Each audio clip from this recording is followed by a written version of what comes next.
Hey, Al fans. I have a different apparel today because, as I told Darryl at the great game that we went to, that I obviously lost my hat because of Okposo's hat trick. So today I'm calling this show Hatless for Okposo. So I figured if I wasn't going to wear the hat, no sense of wearing the glasses and the cigar.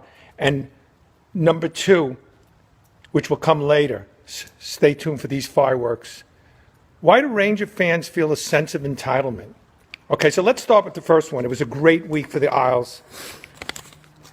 They won 2 rivalry games, and if we were going to lose one game, it was best that we did it against Montreal.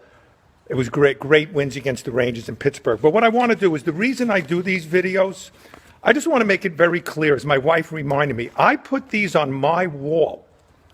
I don't cheap shot anyone and put an arrow to you and start throwing my videos to you or making comments. This is my wall. And I do this for the Isle fans that I'm about to mention. I'm going to mention every one of them that either watches the video or checks like on my comments, okay? So if you don't like it, you don't have to watch it. But don't cheap shot me, please. Don't cheap shot me and send me a direct arrow, okay? Because I don't like that. My wife won't let me do that. She gets pissed off. And I promise that I won't name names, but you'll know who I'm talking about, okay? So first off, these videos are done for the following people. First and foremost, my wife, Jennifer, and my son, William. William will always have my back on social media when I get cheap shotted, okay?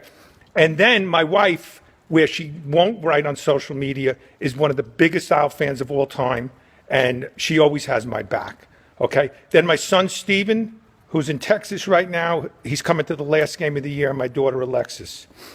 I actually have to write this. I have people's names I don't want to forget. My cousin in Long Island now, my cousin Emily, big Islander fan, with her young boys, Jake and Ryan. We meet them at the game each time. Big Islander fans. And, of course, Darryl.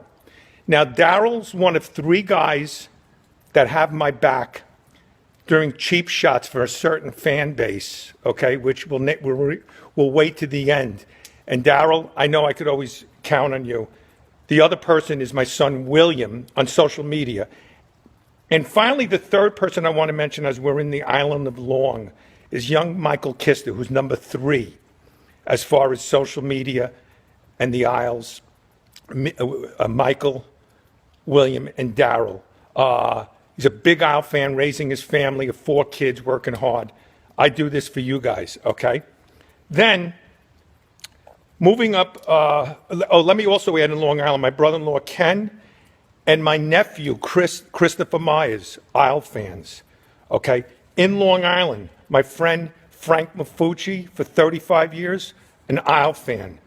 A young man that grew up with my kids, my boys, in Fort Salonga, Ryan Byrne.